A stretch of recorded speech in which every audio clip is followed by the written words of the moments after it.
Hi, I'm Ashley, and I am with Jo Frost, the super nanny herself. We're gonna play a game of yay or nay.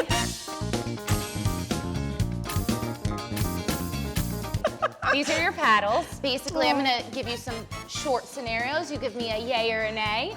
Saying I'm going to count to 3. I'm going to say nay because I just helped a family that used that saying, I'm going to count to 3. And they got to 3 and nothing happened. What about disciplining other people's children? I'm going to say yay. I'm going to say yes if you have permission. Okay, this is I think my favorite of all the yay or nays. Okay. Flipping the bird to somebody else while you're in the car with your children. No, you shouldn't do it. Nay, but I know people have. Right, so I'm going to do this.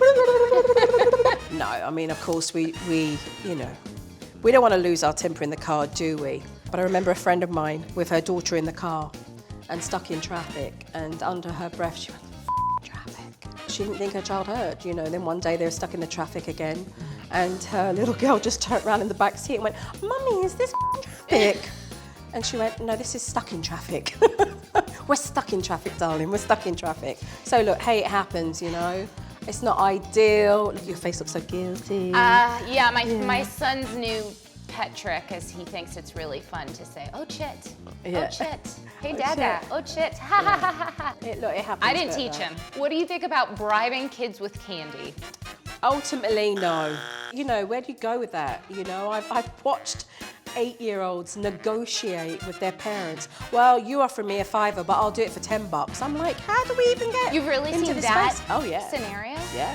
What do you think about bribing kids during a meltdown? I think people do it maybe in desperate situations. But I think when it becomes a habit, then you're basically teaching the child that, they get something, they're rewarded if they behave a certain way. Yeah. And then where does that lead you in the long run? What about saying go to your room? Go to your room is good if you've been able to compose yourself in a space. So I want to say yay, it's okay to say, look, go to your room. If you're in a space where you've said, look, right now we're heated and we're angry, and just go to your room and, take 10, cool off for a minute, and then let's have a conversation. What about kids having a smartphone? Like their own, not their parents, their actual smartphone. Age appropriate. What is that age? It wouldn't be before, say, 11 years old. And if it was earlier, it would have to be due to circumstances of safety, or perhaps parents that are co-parenting, and being able to communicate that way.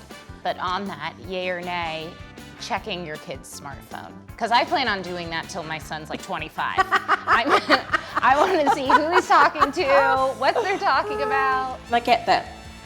Children can be promiscuous, and we have to be on the ball with respects to, technology, right? And keeping them safe and protected. But I think if you've got to start going down your child's phone and being really sneaky about that, what does that say overall? It says that you don't really know your child, you're not really in a space where you both feel respected. Yeah. And to me, it's about building the trust first. What about no dessert as punishment? I don't want food around. No. Just no. Nay. Yeah. You don't like Punishment food or as a rude. form of any kind of discipline because it teaches bad food habits, right? Yes. Yeah. Jo, thank you so much. This was really, really fun. We're huge fans at Scary Mommy, obviously. Makes Thank perfect you, likewise. sense.